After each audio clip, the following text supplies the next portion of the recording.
on that one, but both of you. All right, everybody, we will. I'm sorry, I was just asking Lisa if she had a comment sheet. I think these are all the applicants, so they can speak. Yeah. All right, so we will get this meeting started, and we will start with the roll call. Member Patterson, Here. Member Armstrong, Here. Member Perkins, Councilmember Noel. Excuse me. Here. Are you not sure? I'm here. I'm here. Chairman Williams. Here. I felt the same one. You do have a quorum. You have 4 members present, 1 absent. All right, so we will go to the approval of the agenda. Yes. If we may, if we can remove agenda item C, the applicant has withdrawn that portion of it, and we are still working with the applicant on what the process is. Okay.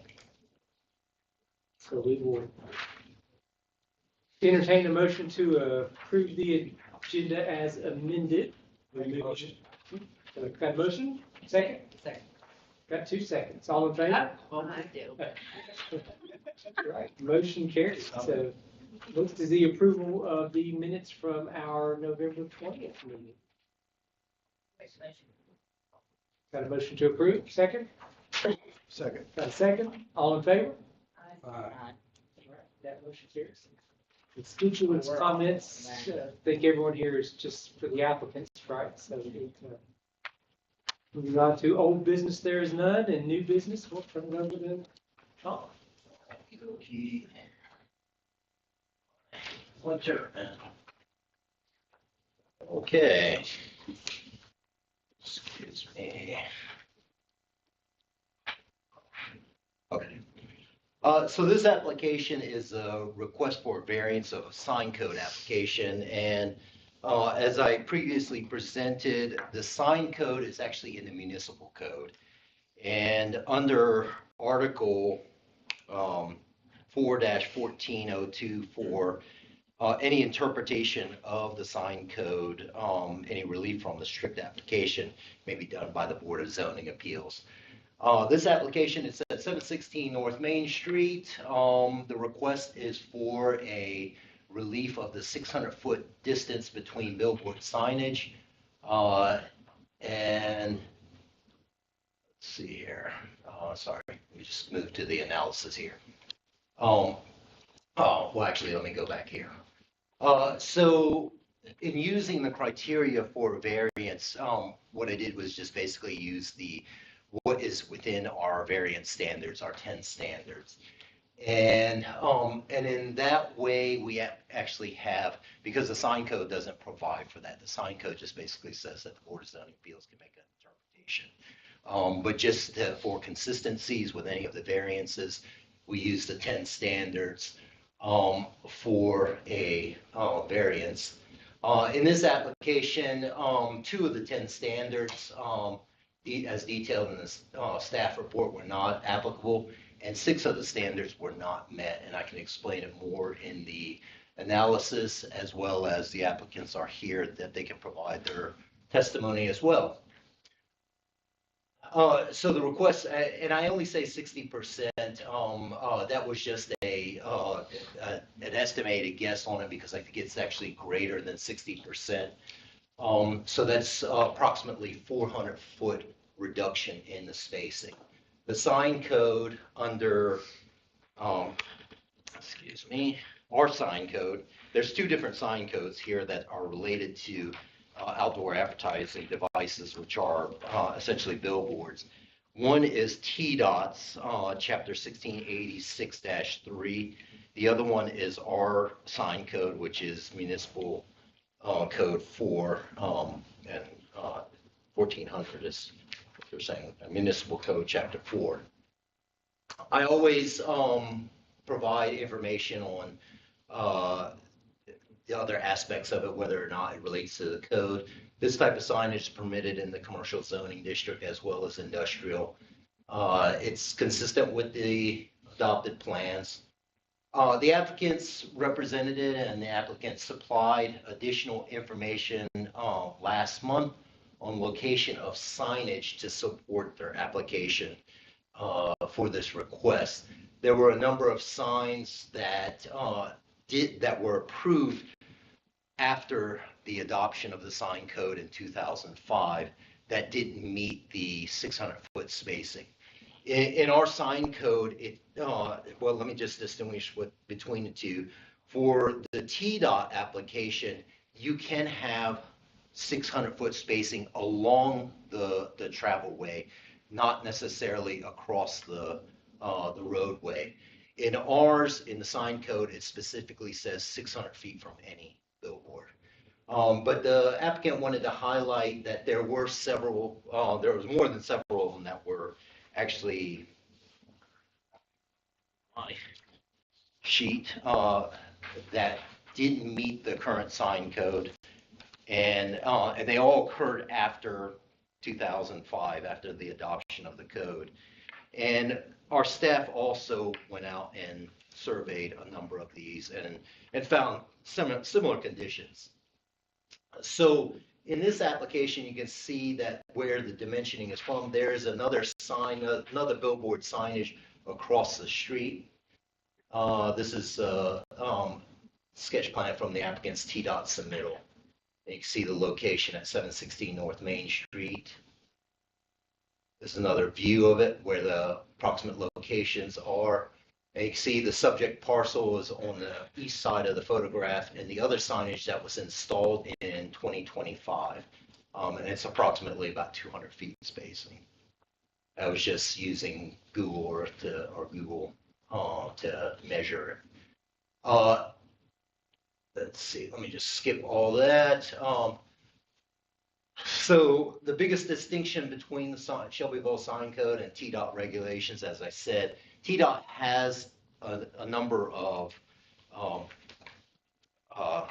illustrations that show how to measure for the billboard signage. The only thing that we have is what is specific in our sign code, which specifically states that 600 feet from any billboard. And those are some of the TDOT illustrations. And then this is our code. And it says no closer than 600 feet in any other billboard.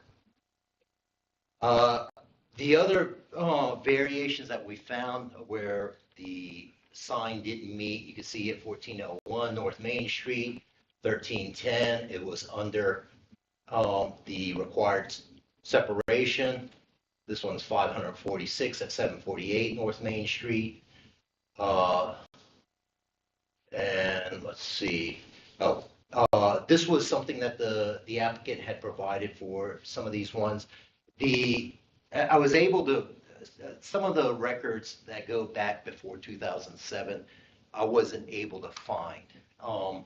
And I don't know if it was just, I wasn't looking in the right place, but they were not, I couldn't find those ones. So I took the most recent ones that were 2019. You see the green arrows beside it for number 2, number 4 or 5, and then number 15.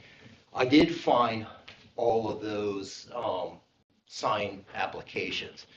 And what I found in all 3, which I would say is just a representative sample of some of these deviations, is that there's a problem within where I would say it's a procedure. It has to be either a procedural error or just a mistake was done on somebody's part, on the reviewer, because in the TDOT does show only in one of the samples, or 2 of the samples actually showed the actual distances that you see in the little snapshot of line number 10 on TDOT's application. There was one that didn't have it, didn't have any type of dimensioning on there for whatever reason. And the ones that I did find for ours, which was 2024-227, which is 503 Madison Street, the permit number 2019-240-748, and then the number 5, I believe that signage that's at 910 North Main Street. They were all under the required spacing. The third one, the 2017 152, that signage has since been removed. So, but it highlighted something within our permit, that, there was a deviation and they are under it. However, for our purposes, for Board of Zoning Appeals, I was just, basically the text of the law, it's not like the law, the text is unclear on our part. It says no closer than 600 feet from any billboard. And it doesn't give me any type of flexibility in either way on this part.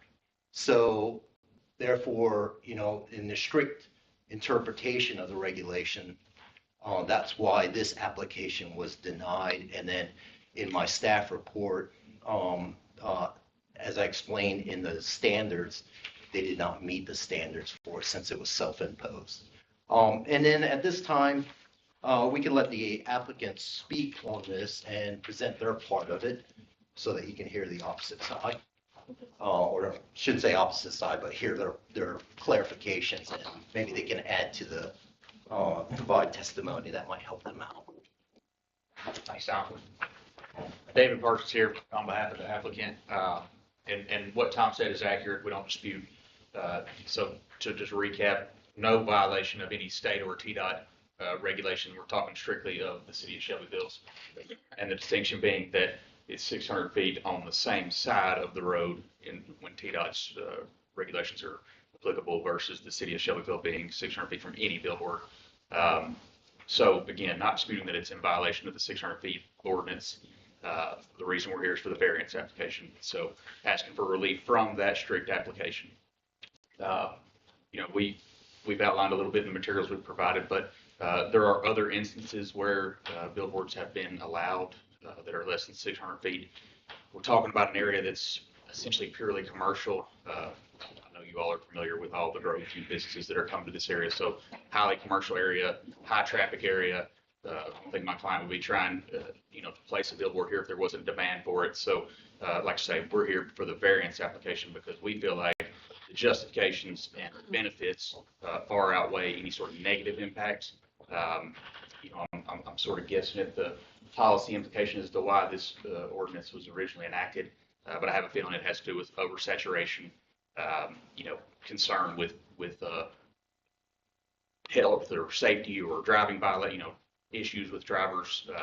In Tom's standards that he went through, I believe, I don't want to misquote you, correct me if I'm wrong, but I don't think there's any concern as far as safety of the roads for this particular location. So like I say, we feel like it's in character with the area, conforms with like I say, a purely commercial area, a growing area, areas where there are other billboards. We don't dispute that. Obviously, it's less than 600 feet from the nearest one. But like I say, the justifications and the pros of allowing this billboard to be constructed, we feel like far outweigh any sort of negative impact. If there are any, I don't personally feel like it's oversaturated in the area, but I understand that that's likely why the ordinance is there. And then again, a little bit of a concern on my clients is being selectively enforced this rule against them when there are those other examples that are already there that are less than 600 feet. Other than that, like I said, we appreciate the time to discuss. I know we were here in the November meeting, I believe. So we thank you for giving us a chance to make our pitch at least. Couple questions. One, if for whoever, if there was not a billboard across the street, would this be in compliance? I believe so, because I don't think there's anything within 600 feet. Yeah, I don't think there was any along the same side. You don't see anything along the same side. When we applied for this sign permit, that billboard had not been built yet, so we were unaware that that billboard was even going to be placed there. So, So it actually meets TDOT's regulations, That's correct. because it's not on the same side of the street, there's not another That's correct. within 600 feet. On that side, 600 feet both directions. Tennessee DOT requires 100-foot spacing within city limits from another billboard on the same side of the street. They don't have any regulation that it's radial like this or the city ordinance. But 600 feet, correct? 600 feet is for the city of Shelbyville. No, you For just said TDOT's on the same Tennessee side. DOT is 100 feet. because Tom Oh, said it was yes. 600 feet. Oh, no, that's on the same side, yes. So what I was comparing it to was that on TDOT's, they have, the 600 feet, and that's what I was comparing to. Is it Was that 600 all? feet or 100 feet? So- Yeah, it's 600 feet on the same, going the same direction. So 600 feet on the north side, they have to be at least 600 feet apart. Where does the 100 feet come in? What's that? So the 100 feet is the TDOT's regulation within city limits. If it's a DOT route, then we have to be spaced 100 feet from another billboard on the same side of the road. There's no radial requirement for DOT. So we were under the impression that Shelbyville was interpreting the ordinance as 600 feet same side as the DOT would. So for instance, if you're in the county, for the DOT, you have 500 foot spacing. I don't understand 100. I thought the law was 600 feet. You're saying it's 100 feet. Law for DOT is 100 feet within city limits. Is that what you saw? Are you saying it's different if it's not in the city limits? It would be 500 feet in the county. In if the it's in the county, it's 500. Yes, ma'am. But Not again, that we're really, enforcing TDOT, but that's not what the board understood what the law was. my other, I guess, question or this is more of a comment, and it's to me, the selective enforcement part of it, though, I kind of equate that to speeding. I may be speeding down the road and don't get caught, but Betsy's speeding down the road and she does get caught. The others kind of slid through. Well, yeah, I understand completely where you're coming from. I think that's, like I said, why we're here for a variance application. So there are examples out there that are less than 600 feet. We do not dispute that this is less than 600 feet to any other billboard. So the reason we're here tonight. I know it's you all's job to take any variance application and assess it on its individual basis. So you are correct that I'm not saying that's a catch-all of what's happened, so we are owed the right. But, again, looking at the variance application, are there more justifications and more benefits than there are negative impacts? That's what we feel like we're here tonight to say. This particular example, there's no negative impact. There's no detriment to the area or to the community. It's not out of character. It's like I say. If TDOT's, again, this is just me kind of thinking out loud, which I know city attorneys probably don't like that, but if TDOT's rule was 600 feet, then if we allowed the billboard, then that would probably, with the other existing billboards in any direction, limit. And this would never be a problem again along North Main or Madison Street. I think there's enough billboards where, but if it's 100 feet, then this could come up again and again and again down the road. So, And if I may add one thing too, so as a regulatory body, just like Planning Commission and Board of Zoning Appeals, and also my position, I don't, mistakes or errors or selective enforcement or however something has occurred is not for me a precedence that was set legally. It's not a legal precedence. The law, and I am a textualist. I mean, I read the text of the law and what is the actual meaning of it. There's a lot of I can tell you, there's a lot of things in the zoning ordinance and in the sign code probably that are very, challenging to have to interpret. And that's one of the things that I've been working on in every aspect of the, code to, eliminate. And in this case, you know, there is no flexibility if there was, at least in our particular code, which we're allowed as a city to do strict enforcement, you know, be stricter than the state in terms of this, in certain respects. Not in everything, but in certain respects. And this is one of them. So. Mr. Chairman, if I could, I was trying to get a summary of, it looked like some of those that you understand are non-compliant with 600 came through and got sign permits, what, almost 20 years ago? Is that what some of them look like? There were some that were as recent as last year. Right, but weren't some of them, A lot of them occurred around 2007. There was, that let's was see, 19 years ago. And yeah, you said that the uh, sign code itself that came in that put the 600 down was first adopted in 2005, is that that's correct? That's correct. Okay. So those, you wouldn't look at anything that was prior to 2005. You're looking at everything past 2005. That's correct. Yeah, I've counted 6 of them on here that were 2007 or earlier, but because I wasn't able to find it, you know, I can't really confirm what their actual dates are. I mean, I So have, Tom, how many in the past 5 years? in the past 5 years, let's see.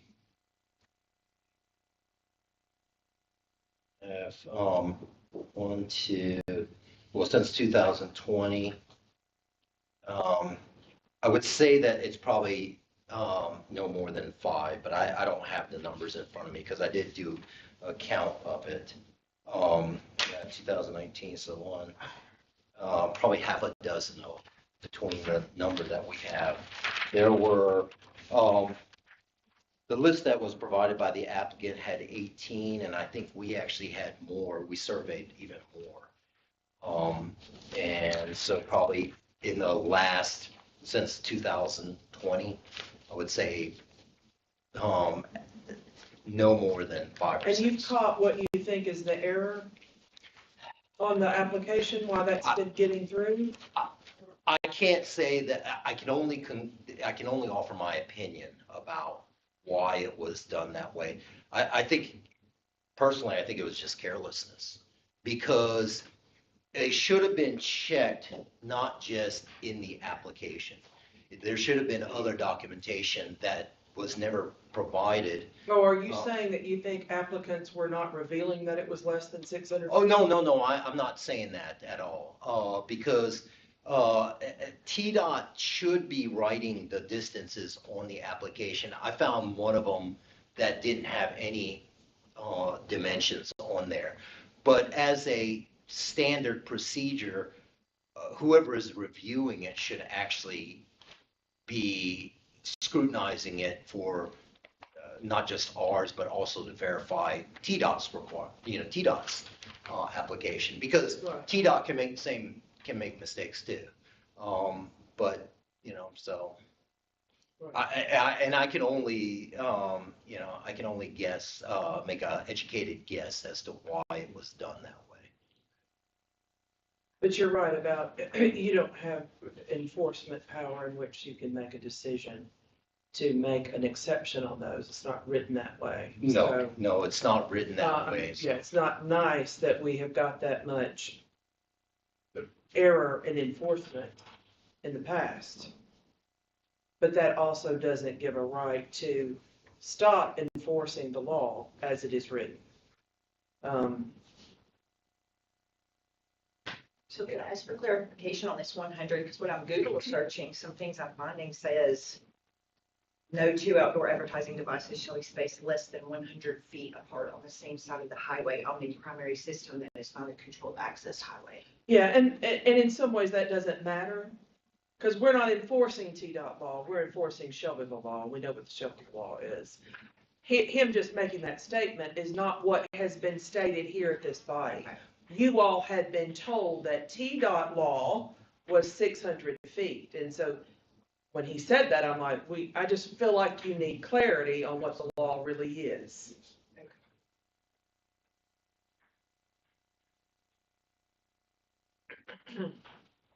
When was the sign ordinance, what year was that again? 2005.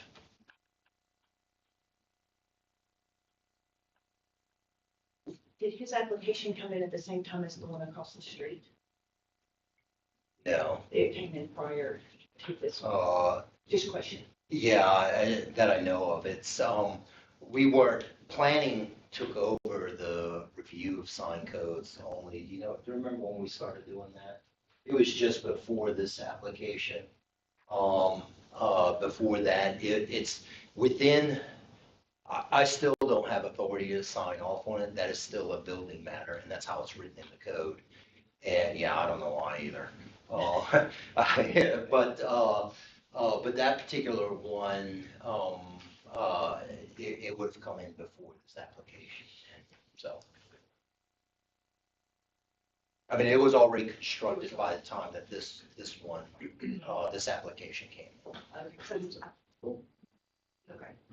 I was confused, 'cause I thought he had said that he did, that when he applied, that one had not been Yeah, I mean, constructed. and it might have not been. Okay. I mean, I don't know how fast these things go up, but there was one there,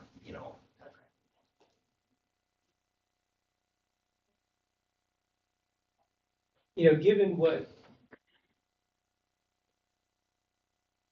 municipal code says, and given what, the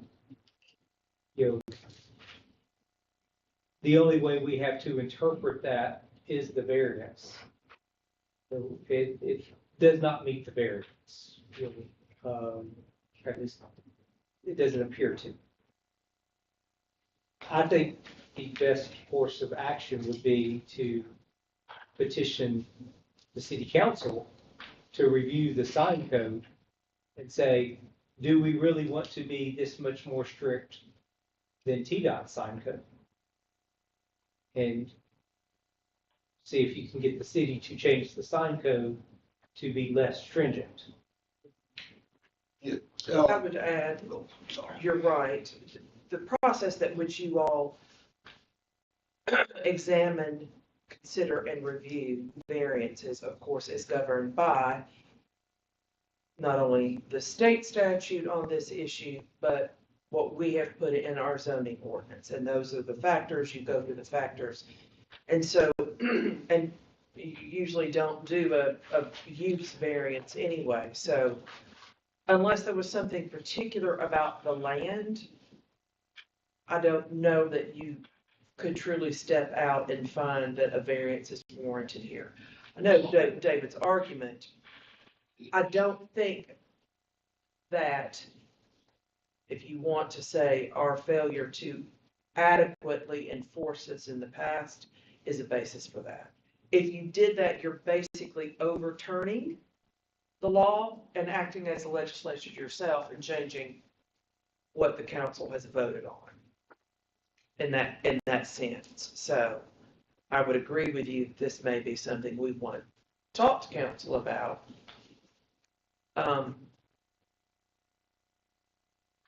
But that doesn't serve as a basis for a variance. And I could, if I add to, the city could, if it wanted to, I mean, we can go back and actually, when you make mistakes like that, when you have staff, the city still has the ability to enforce it if it wishes to. Even when staff makes mistakes, we can correct errors. I don't know if the city would be interested in doing that. Some of these have been out there for a very long time. And I imagine we would run into some issues with takings clause on that, having let some of this stuff sit out there for a long time. But it doesn't mean the city can't enforce it. Yes, in the state of Tennessee, there is no amortization of billboard signage. So typically, if a sign becomes non-conforming, In some other jurisdictions, there's, if it becomes non-conforming, they're given a deadline to remove it. That's not the way it is in Tennessee. In Tennessee, the city would have to pay for any removal of the billboard signage.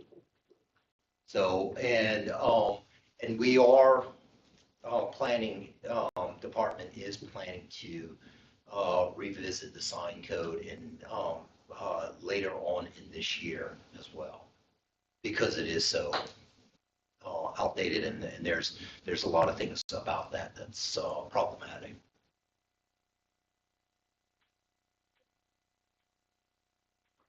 Any other questions, comments?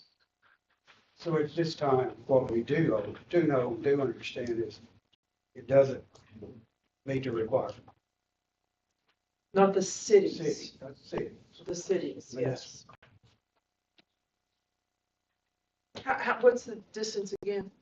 I measured aerial about, 200 feet. I think, the 200 applicant. feet from the Yes, I side, think the near applicant has a side. little bit more accurate one, but I was Right. just, eyeballing it basically. Right, and it sounds like when they made the application and plan for doing this, they didn't realize somebody across the street was doing one too, hadn't gone up yet.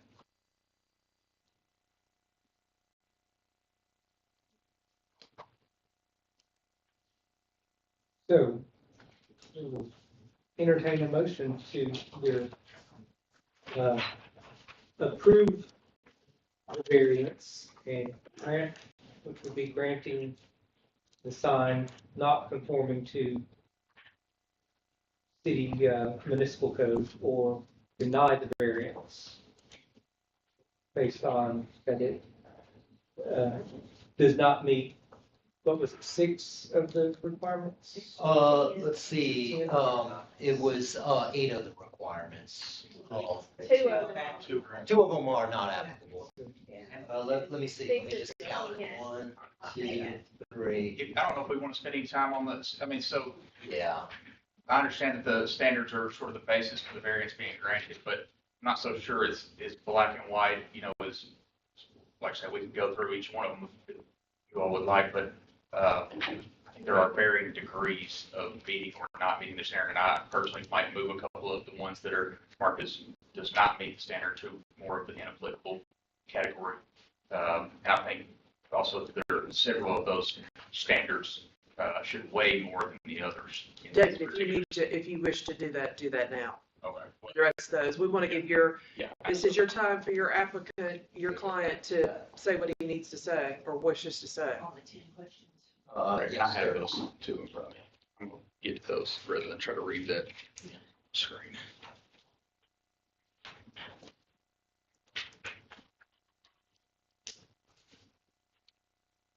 So a couple of these I'll sort of skim through, and those that I believe you could say does not meet the standard is that by denying the variance, are you keeping this property for reasonable use? Or are you placing any sort of exceptional hardship on the use of this property by denying the variance? I don't think you're placing any exceptional hardship. It's obviously still a commercial property. It can be used for other purposes. Again, in my mind, while that does not exist, in the same breath, it's not a justification for a negative impact either. It's just saying there is not an existence of a hardship. And again, I understand that those do not meet the standard. Like I say, 2 do meet the standard, 2 are inapplicable, so we can skip both those. So the conditions are regulatory and applied to billboard signs within the same district depending on proximity. So we've gone through that sort of at length about there are others, while it is an ordinance for all billboards, there are others in existence that violate that 600 feet. I'm skipping down to 6 now. By granting of a variance, others that meet the standard that have been denied the opportunity to exercise the same benefit. Again, there are others that are less than 600 feet. And if someone were to come back before you with a similar situation that's less than 600 feet, I think you have the same question, but you make that assessment on the individual merits of that application versus our application. The character of the area, the existence of current billboards, again, weighing the factor that when they applied, they didn't know it was constructed. If you remove that one, it is in compliance with 600 feet to any other billboard. Again, that's one I would move out of that does not meet the standard. I understand the distinction of because there's one that exists less than 600 feet does not mean that's now precedent to allow for all, but I also don't think you have to take the strict application. You can still look at each application on its merits and say, does it make sense to give the variance or not, based on the standards. So like I say, I'm not saying it meets all of the 10, but I'm saying I think in this situation, more factors, more critical factors are in our favor versus some of the factors that really don't quite fit the situation. And a billboard also does not prevent the property from being used in other ways. You're just restricting that particular use. So like I say, not that it renders it useless, but it is a private landowner.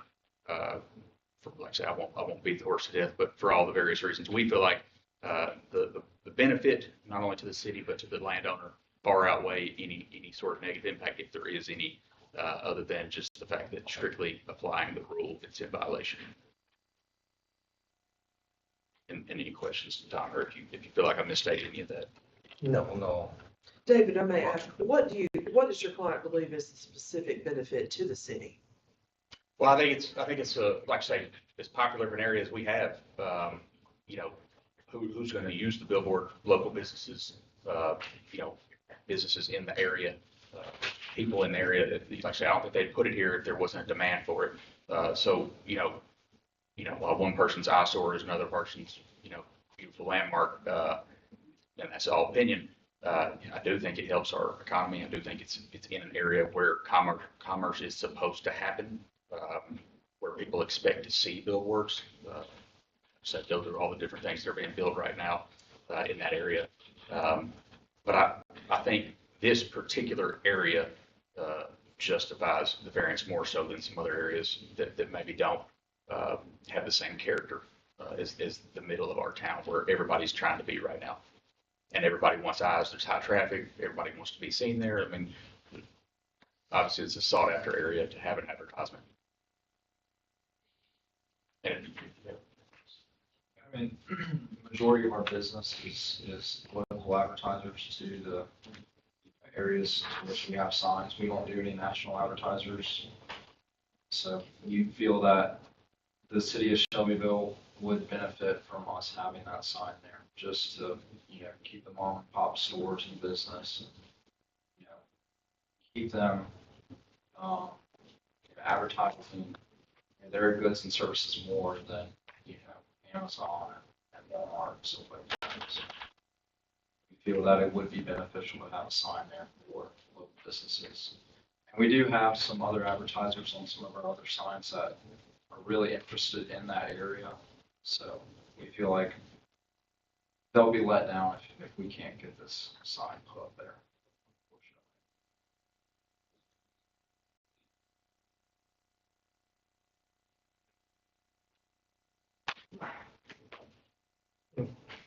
Any questions about any of that?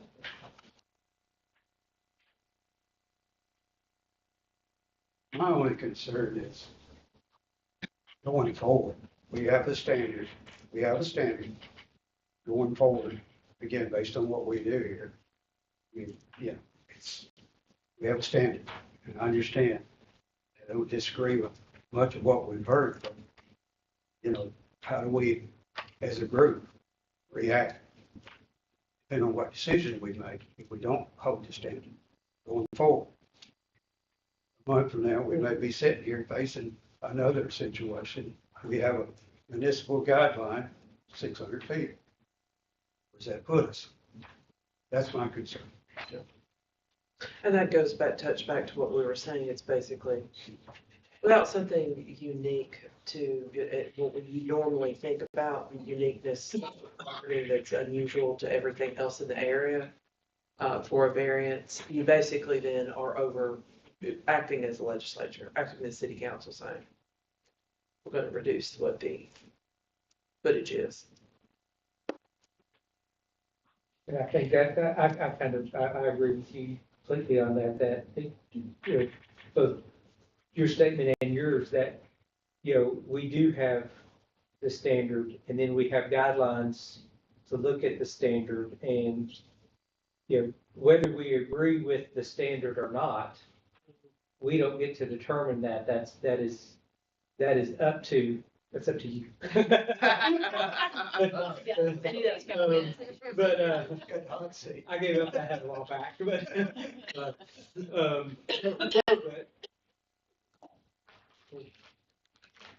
yeah, that's. But that could be something that we take a look at.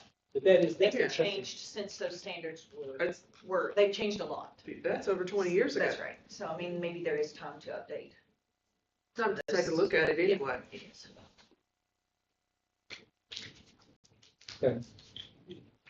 Do we have a motion? Well, so we are assured that they will be able to look at that so that we can not be facing this type of thing in hopefully in the near future, but We are planning on, addressing the sign code later this year. Okay. So it'll be in the, fourth quarter of this year. Because it is 21 years old.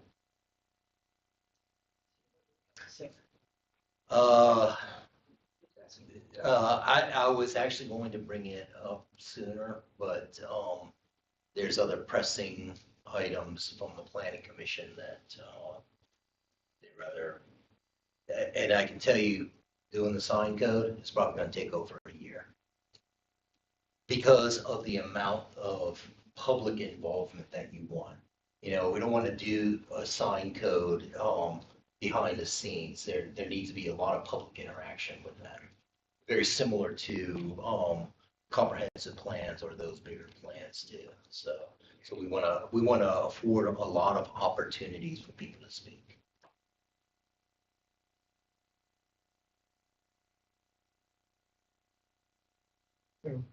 Any other questions? All right, we will entertain a motion then. We either approve the variance or deny.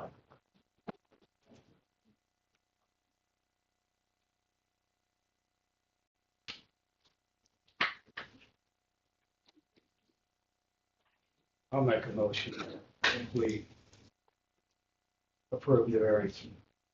However, in light of our conversation, I think at this point, we need to go ahead and act and approve that variance. So I make a motion that we approve the variance, even though it's outside of the current code.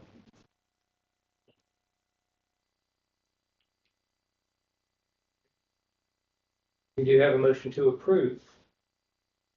Do we have a second?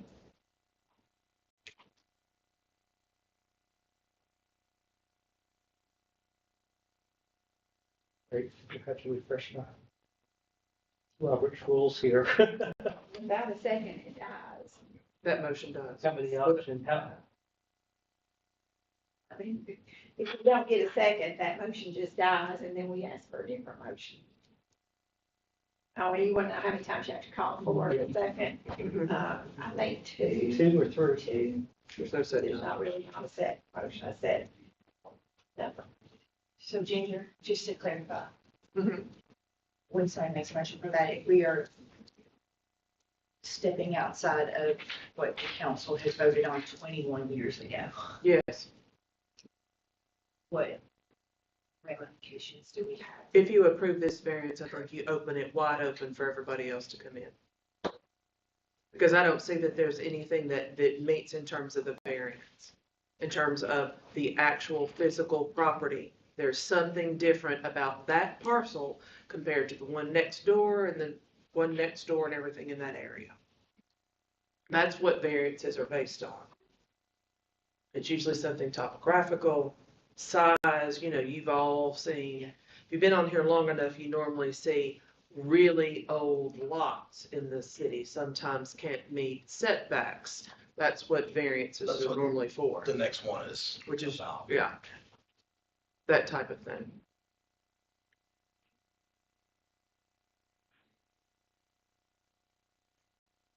So without, I'll call again, do we have a second?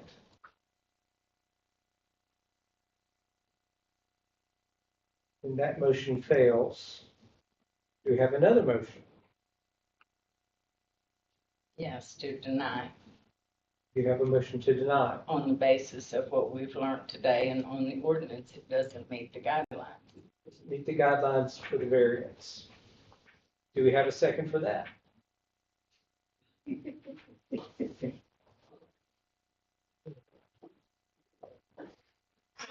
Situation. It is, it is, I think we all agree that the sign ordinance needs to be relooked at, but I think we're also kind of in agreement that we can't legislate that, that's up to the council to do. Right. And I think the sooner the council gets on that, the better will be. You can instruct the planning commission, you can initiate it. Josh, Yeah, you told Josh. I can tell Josh. Yeah, you can initiate it, from that. Well, I will make the second to deny the variance, and we'll call for a vote. Roll call vote. So the motion on the floor is to deny the variance. Sorry, Councilmember Noel. You will vote yes if you want to deny. Chairman Williams, Yes. Member Patterson, Yes, Member Armstrong. Okay, that does pass. The variance is denied. Motion passed. So I think that needs to go back to the council. So yes. all right, moving on to item B, 1301 Railroad Avenue.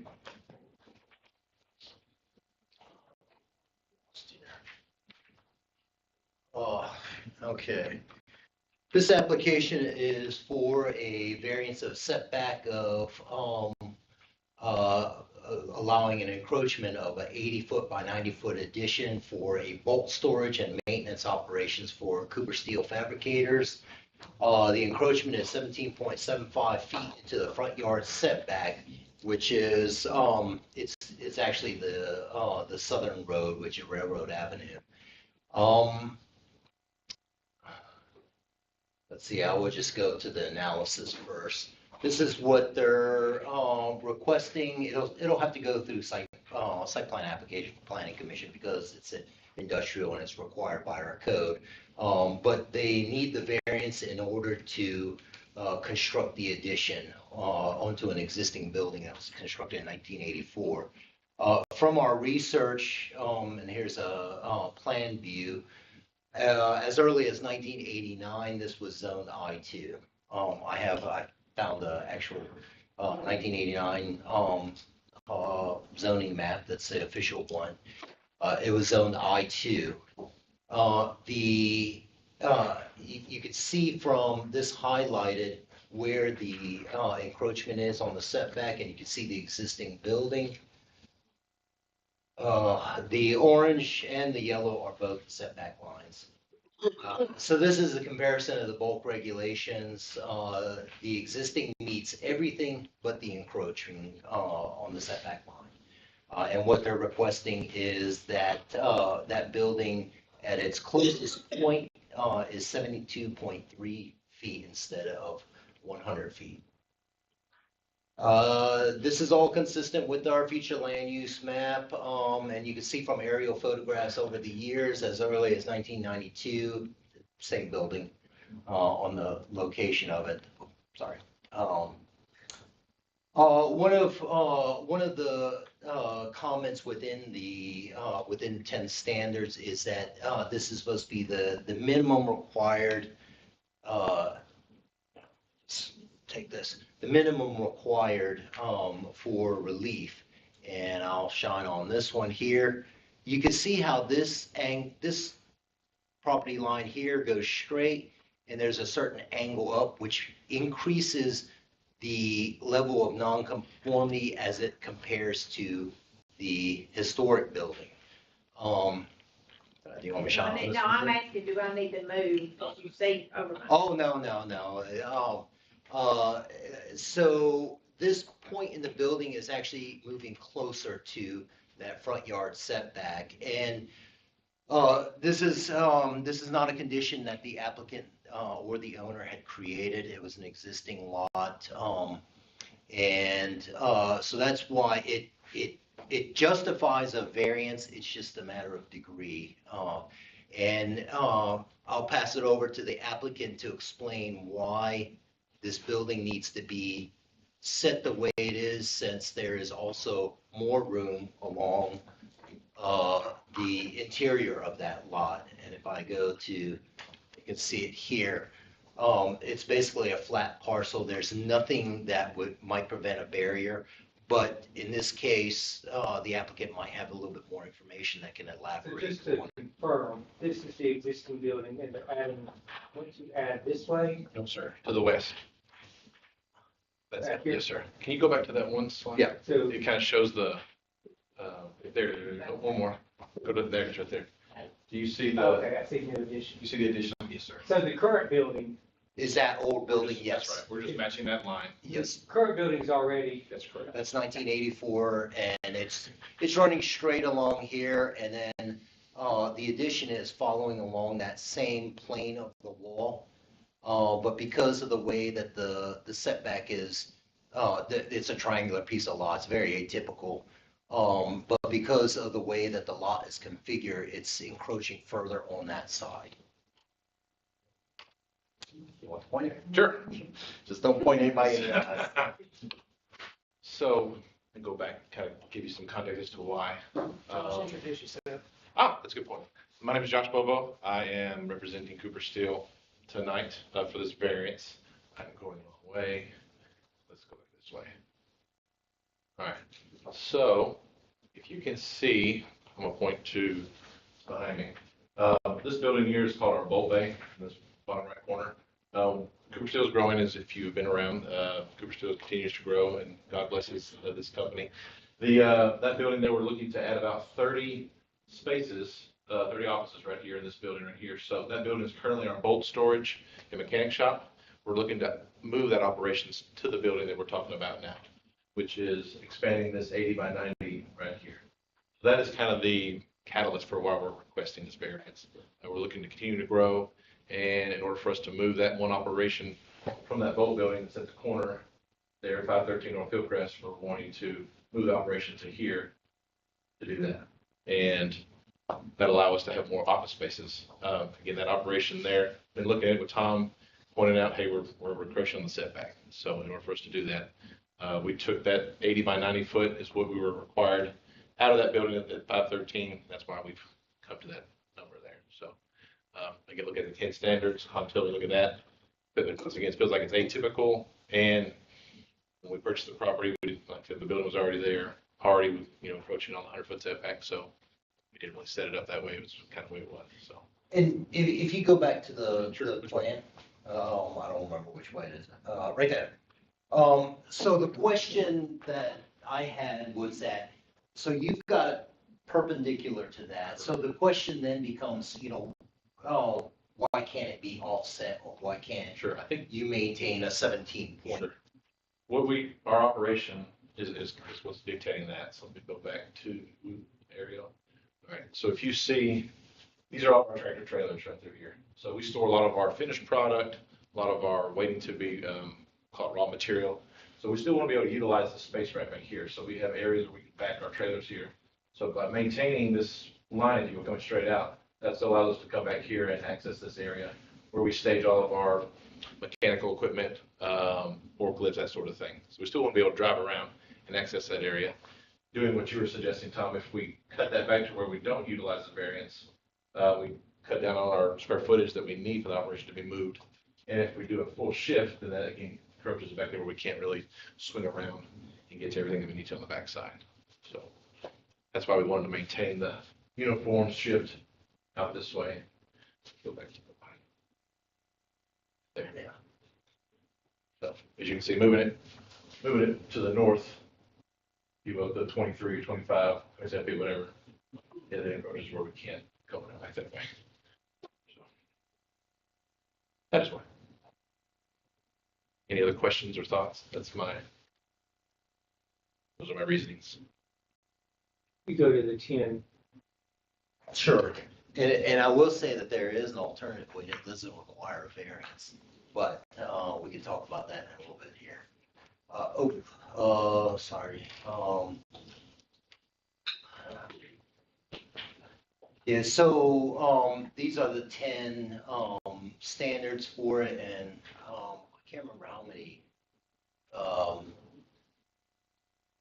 topographical shape, that was most, there are two critical ones of these standards that are, that really, uh, I guess are the deciding factors or the most, weighted ones.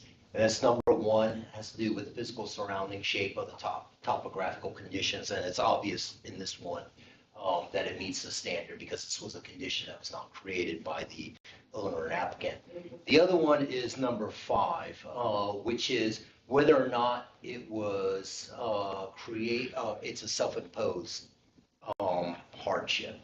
And that's why, I mean, I didn't know the reasons why, and that's why I put, what I did for that one, which is it doesn't meet that standard because of the increasing encroachment on it.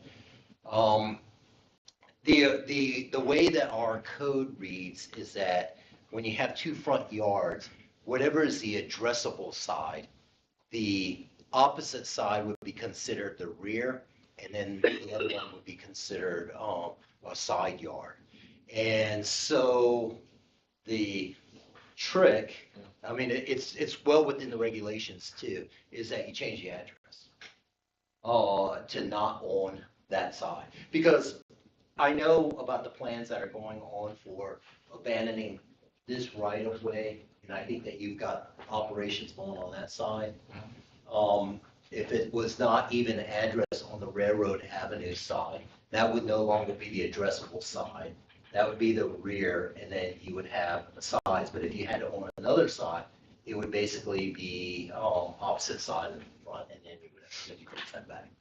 But that's, you have your timing, and so I'm not gonna, I'm just saying that there's an alternative way within the regulations that could be done. But that's, would take up longer, so.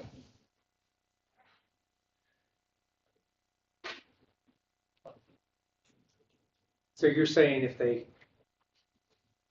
put the mailbox on a different street, Yes, then none of this, that is the then way. you wasted your cold evening coming to see us. And $400, that's why I think that. You had to read for it? But that is an alternative, and not doing, within meeting the standards. And there's nothing to say that they can't do it in the future and then make this conforming, and it doesn't do anything, but their time for their development is more critical for them. And when I wrote, my opinion on that encroachment there, I didn't know what the purpose was in terms of aligning everything. I don't, that whole area is industrial operations. It doesn't necessarily create any kind of adverse impact on anybody else. Well, because of the shape of the lot, by Yes. moving the building back, you render the back half of the property useless at that point. So that, I think, The other thing too, I'll put out there for the group is that let's see, where did you point? Oh, yeah. So there's a restriction that it's not really, Yeah, it's not this. this right here is the railroad Mhm. line, the setback for that. So that's 100-foot setback from the center of the railroad out to here. We cannot build anything So you can't go over So, there. so we can't, it's an even more stricter guideline there. Yeah, you So, can't move it back. yeah, I know you guys, this is the setback by the city, but then the railroad has an even stricter setback there. So, so which side is the address You now? legally can't move it. It's on back. Railroad Avenue, which is You the can't bottom go side. That's the bottom. And you're saying move it to where the arrow is? Yeah, it's a longer process. I'm just saying that there is an alternative, but it's a longer process, and it will delay their project, which is, within their schedule. Well, And But since that one simple thing makes this plan legal. it from a would zoning make that perspective. setback 50 foot versus 100 feet. so we can actually, and we've done something like this before, we can grant the variance to allow you to start your project, but require as The condition. contingent on that is you also changing your address, which in turn would make the variance. So what is, Move. what is the change in the address? How does the setbacks change? It's just the way that the code reads on how you determine. It's a side setback and not a front setback. Yeah, It's it side becomes a setback. side, which is Oh. 50 foot. The building sits to the road. Yeah, it just becomes 50 foot. Okay. So I'm making this Yeah. from this side, Right. but in our attempt to make that go away, Yeah, and you know, because I know that you're making that go away, that's gonna be an internal private road, and you're gonna probably have, I would presume that the address is gonna be for your entrance side where the trucks are gonna go. this will be just. And that just be a building, an accessory Would building that be within. legal then if we did that? If we chose to go that path at this moment? No, I'm not telling you if it's, of course it's legal. That's the only thing What that. I'm saying is that wouldn't, the ball is in motion for us to do this, Yes. to abandon this. Yes, And then if we do this, we're to change the address to here, the side setback, this now becomes a side, where it's would be 100, on 50. now it's 50, now it's down here, and we're in compliance. Yeah. Okay, and that would, us abandoning this road does not, No, because you're probably, I mean, that's gonna be, you've got a lot combination for the whole property. Mhm. So that becomes an accessory structure to whatever other operations on that bigger site. So, it's just an idea, Maybe a little bit. yeah, maybe just a little bit, I mean, it's, and then the But- 100-foot setback then goes to here. It's basically go to 50. this right here, Yeah, which is an existing building, so so it's already here, it's already there. and then this one then drops down to. That would, Where does it, I guess, is this the vertex where this meets right here? That we Yeah. agree with that? So then this would then shift more down this way? that would shift more down that way. You Okay. could add 20 more feet to the building and still be Okay. compliant. Yeah, we just gotta make sure we don't go past that. Okay. But it's just a thought. Interesting. We can talk about that more. Good. But again, you could grant the variance Yes. contingent upon that. Contingent. On them starting a process, not delaying. That way they can start the process. You would have a set process of requesting. Yeah, we Is it just, address yeah, change? yeah, it's just through, Jared, you can just tell Jared that you wanna change the address. Yeah, You go through them anytime. It's not that hard to do. No, it's not. yeah, and the call center will, The concept. they'll coordinate with the call center. Get you through it. Okay. It's not that bad. So, motion within, this development within be a motion from the group? Make a motion to approve, To approve contingent on, contingent upon you changing the address. Okay. Or having the address changed. That's good. second, roll call.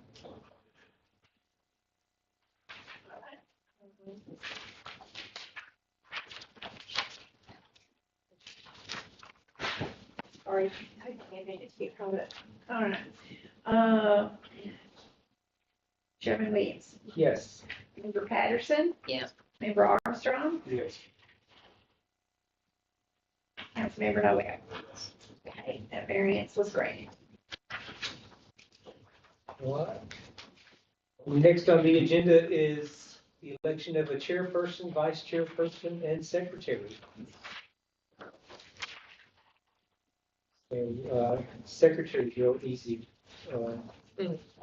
Isn't that actually in our bylaws where you have to be the secretary? Yeah. I think that You don't have to elect me.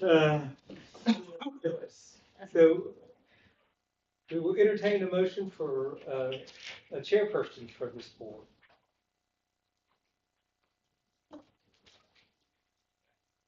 Anyone want to be chairperson? Don't you want to be chairperson, Jane?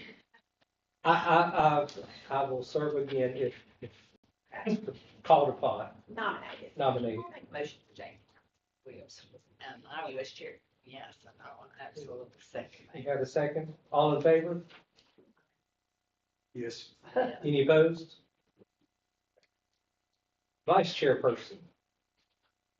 I think you're a vice. Before you elect the vice chairperson, let me state that Mr. Armstrong is continuing to serve only until his replacement has been nominated. His term is up, and he and Mr. Perkins both are coming off of the board. So the only permanent members left on the board are you, Ms. Patterson, and Councilmember Noel.